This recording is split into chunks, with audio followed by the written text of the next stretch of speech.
बिस्मिल्लाहिर्रहमानिर्रहीम। अस्सलाम वालेकुम। Welcome to my YouTube channel. आज मैं राइस बॉईल कर रही हूँ परफेक्ट तरीके से। अगर आपको मेरी ये रेसिपी अच्छी लगती है तो मेरी वीडियो को लाइक करना, सब्सक्राइब करना, शेयर करना और बेल आइकन प्रेस करना मत भूलिएगा। राइस बॉईल करने के लिए हमें जिन चीज़ों की ज़रूरत होगी, नमक चाहिए 1 टेबल स्पून भरकर या आप अपने टेस्ट के मुताबिक इस्तेमाल करें। ऑयल चाहिए 2 टेबल स्पून और लेमन चाहिए बड़े साइज़ का हाफ। अगर लेमन नहीं है तो आप विनेगर भी इस्तेमाल कर सकते हैं 2 टेबल स्पून। बासमती राइस चाहिए 4 कप और इन्हें धोकर और पानी में भिगो देना है बॉईल करने से आधा घंटा पहले। फ्लेम पर एक बड़ा पैन रखना है और उसमें खुला पानी डाल देना है बॉईल होने के लिए। जब पानी बहुत अच्छी तरह से बॉईल हो जाए तो इसमें नमक ऐड कर देना है और ऑयल ऐड कर देना है। ऑयल डालने से ये होगा कि चावल आपस में जुड़ेंगे नहीं।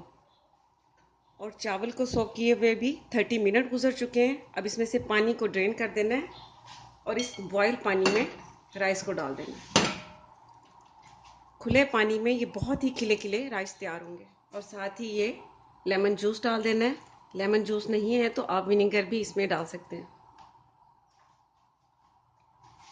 और अब इस तरह हल्का सा हिला देना है, बहुत ज़्यादा नहीं, हल्का सा बस। और इसे इस तरह बॉईल करना है कि इसमें से एक कनी कच्ची रह जानी चाहिए। एक कनी को हम दम पर तैयार करेंगे।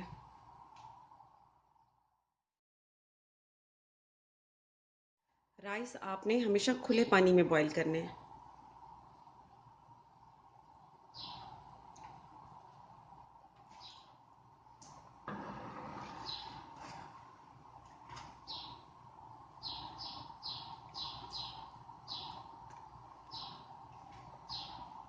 राइस तकरीबन 5 से 6 मिनट में ये बॉईल हो चुके हैं। इसकी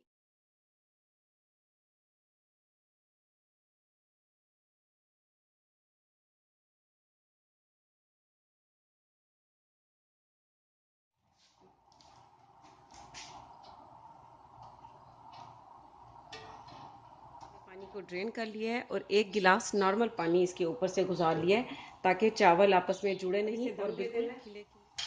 और दम देने का तरीका ये है कि फ्लेम को तेज़ कर देना है पहले 5 मिनट के लिए और उस पर तवा रख के गर्म कर लेना है और ये पैन रख देना है और इसे कवर कर देना है।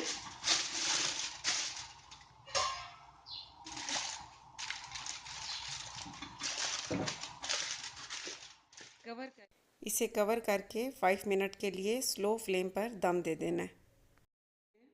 अब फ्लेम को बंद कर देना है और इसका दम खोल लेना है।